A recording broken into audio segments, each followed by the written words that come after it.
Bonjour à tous, bienvenue sur Amicom TV, la télé des entrepreneurs. Nous avons la chance de recevoir aujourd'hui notre premier conseiller national et pas des moindres, Luc Bartassa. Bonjour. Bonjour. Bienvenue, c'était difficile de vous avoir parce que vous êtes très demandé, on vous voit partout en ce moment, sur le TSR, les Mans Bleus, toutes les émissions, on s'arrache votre présence. Vous êtes très people, vous êtes sans doute un des plus people des conseils nationaux à l'heure actuelle. Peut-être une petite histoire de tatouage, je ne sais pas. En tout cas, on parlera peut-être après de l'homme politique, mais surtout aussi, vous êtes entrepreneur. Vous avez repris donc l'entreprise familiale à l'époque d'agriculture, viticulture, qui était à votre papa sur Lancy. Vous avez aussi entrepris votre agence de paysagiste. Donc comment tout ça s'est passé dans un premier temps, donc bien avant que vous rejoigniez les salles à Berne? Alors écoutez, j'ai toujours travaillé sur le domaine familial avec mon père et mon frère, enfin à l'époque. Et puis, comme il n'y avait pas assez de travail, je dirais, dans l'entreprise, j'ai après fait une formation de paysagiste. J'ai monté mon entreprise avec mon ami et associé, M. Thierry Monat. Ça fera 20 ans cette année, justement, qu'on a créé cette entreprise. Et depuis, j'ai repris le domaine familial tout en travaillant toujours avec mon père. Et c'est un petit peu grâce à mon associé, à mon père et à la famille en général que je peux passer plus de temps en politique, tout d'abord au Grand Conseil, et puis après le Grand Conseil, bien maintenant à Berne. Au Conseil national. Alors justement, comment vous menez de front ces deux carrières qui sont quelque part assez éloignées l'une de l'autre, mais j'imagine que l'une sert à l'autre et vice-versa. Comment vous arrivez à gérer tout ça, les allers-retours à Berne? Écoutez, tout s'est fait, je dirais, un petit peu petit à petit. Je suis rentré au Grand Conseil à l'époque à l'âge de 33 ans. Mon associé était d'accord que je passe un petit peu de temps au Grand Conseil. Puis comme c'était le soir, donc il n'y avait pas trop de problèmes au niveau du travail.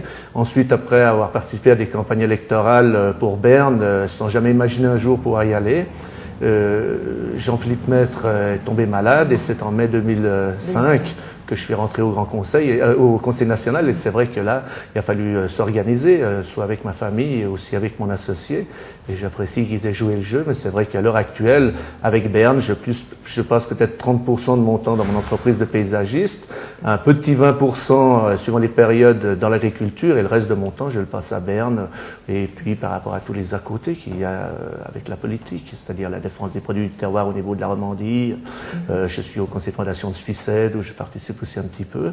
C'est toutes des choses qui s'agrippent un petit peu à la politique et qui fait que vous pouvez rencontrer aussi des gens de tous les milieux et pas seulement avoir un regard de droite ou de gauche. Et comme je suis quelqu'un du centre, j'essaie parfois de créer des ponts et c'est peut-être aussi pour ça que j'ai eu certains succès avec des motions comme le fait qu'on puisse noter sur les papiers d'identité, le permis de conduire, le fait qu'on soit donneur d'organes, parce qu'à l'heure actuelle, la carte de donneur n'est pas forcément un document officiel et j'aimerais bien que ça le devienne. Et puis plus récemment avec les apprentis sans papier, qui il est vrai fait beaucoup de bruit et ça va se décider après avoir passé au Conseil national. Maintenant c'est le Conseil des États et ça passe en commission mardi. J'ai encore des rendez-vous, j'ai eu des rendez-vous hier à Berne pour essayer de faire passer Mais justement, ce sont vos chevaux de bataille et vous avez l'impression que vous arrivez encore mieux faire passer des messages parce que vous êtes un homme de la terre finalement, un homme peut-être plus proche des gens que certains. Alors c'est vrai que ma force, je suis pas quelqu'un qui appartient ou qui a travaillé beaucoup avec les lobbies, même si j'ai toujours soutenu les lobbies de l'agriculture et même les lobbies de la construction à Genève. J'ai toujours été quelqu'un qui essayait de créer des liens justement entre les milieux de l'agriculture et les milieux de la construction pour qu'on ne mette pas à mal la terre agricole qui est rare sur le canton de Genève, mais bien tout en travaillant quand même avec ces gens-là en concertation pour qu'on trouve des solutions. Alors c'est vrai que ma force, je dirais en politique, ça a toujours été d'être quelqu'un, je dirais, qui vient de la classe moyenne, qui a passé certaines étapes dans ma vie, qui n'a pas forcément fait qui a eu un passé universitaire. J'ai fait la filière apprentissage, école professionnelle. J'ai travaillé dans beaucoup de secteurs à l'époque parce que j'ai aussi beaucoup voyagé. Donc je travaillais j'ai fait serveur dans un restaurant, j'ai travaillé chez un vitrier, j'ai fait du nettoyage, j'ai travaillé à la Migros. Un homme proche des gens, les gens se reconnaissent en vous. Ça m'a permis justement de toucher à tout et d'être un petit peu proche des gens et j'espère les représenter parce que ces gens-là, souvent, on pense qu'ils sont justement pas assez bien représentés par des gens qui sont peut-être trop proches des lobbies ou de l'économie ou juristes ou de la médecine. Je pense que le paysan garde encore un côté proche des gens et empreint d'un certain bon sens qui plaît encore à une certaine partie de la population. Mais il est vrai que de moins en moins, nous serons représentés à Berne parce que ça prend énormément de temps. Et puis, la politique, malgré le système de milice, se professionnalise d'une façon un petit peu, je dirais, un petit peu dommage pour certains cas, quoi. Si on revient sur votre entreprise de paysagiste, donc vous êtes associé, vous avez plusieurs employés, quelle est la grandeur de cette entreprise? C'est pas une grosse entreprise, on a à peu près 2 employés fixes, on travaille beaucoup en consortium sur des grands chantiers avec des entreprises d'amis sur lesquels on a travaillé par exemple sur des projets d'aménagement comme Piaget, on a travaillé aussi pour Rolex à l'époque, ou des grandes entreprises comme L'Oréal, où surtout on fait beaucoup de dépannage pour les communes, on a des contrats avec les communes, et certains aspects ou certains travaux demandent parfois qu'on fasse de petits consortiums. On a l'habitude au bout de 20 ans de travailler avec des gens qu'on connaît, qui sont plus spécialisés dans une chose et d'autre, et on arrive très bien à fonctionner. Ça évite aussi à certaines entreprises d'engager peut-être des personnes qui ne pourront pas garder, ou justement de licencier quand il y a un petit peu moins de boulot. On essaie de s'arranger les uns les autres. On a une région où ça fonctionne très bien. Et donc vous êtes papa aussi d'un jeune garçon de 9 ans. Vous avez cette entreprise. Est-ce que vous imaginez, est-ce que vous rêvez que quelque part votre fils reprenne par la suite ce que vous avez créé, et de père en fils aussi? C'est vrai que mon rêve et le rêve, je dirais, de ma famille, ce serait que mon fils reprenne l'entreprise, en tout cas au niveau agricole, viticole. Il est vrai qu'il est encore jeune, il a 9 ans, mais il s'intéresse beaucoup.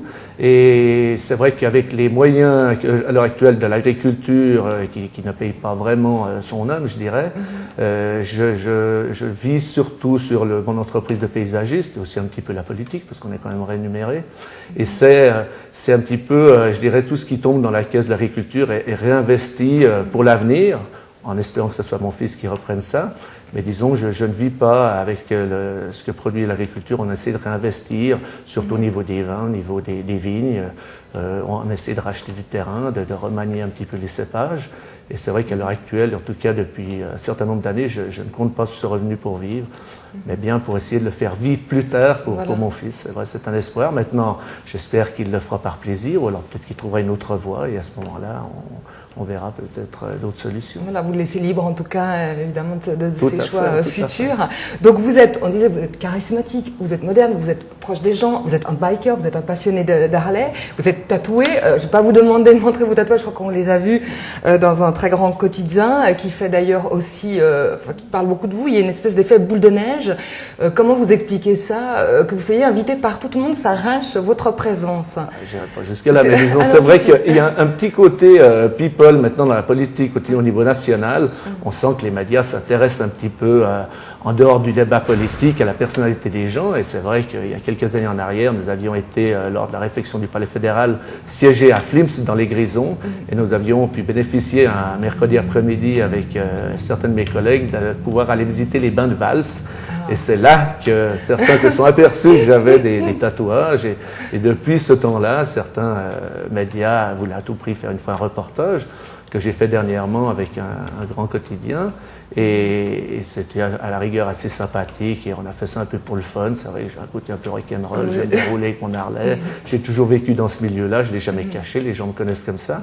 Et il est vrai que ce côté un petit peu médiatique autour de ce petit acte un petit peu people m'a donné une certaine vitrine, en tout cas en Suisse allemande et même dans les médias chez nous, où certaines choses se sont emballées. On avait envie de savoir un peu plus sur ma personnalité, et c'est tombé aussi un moment où ce que j'avais préparé à Berne l'année d'avant ou les 2 ans avant ont eu un certain succès au Parlement. Alors c'est vrai que je vis une période où un petit peu tout s'emballe, avec des gens qui me soutiennent et d'autres qui ne sont pas forcément d'accord, mais c'est justement là que c'est intéressant, c'est de pouvoir parler de ce qu'on fait à côté et en dehors de peut-être ces petits côtés people. Que ça puisse servir évidemment pour faire passer vos idées, vos messages.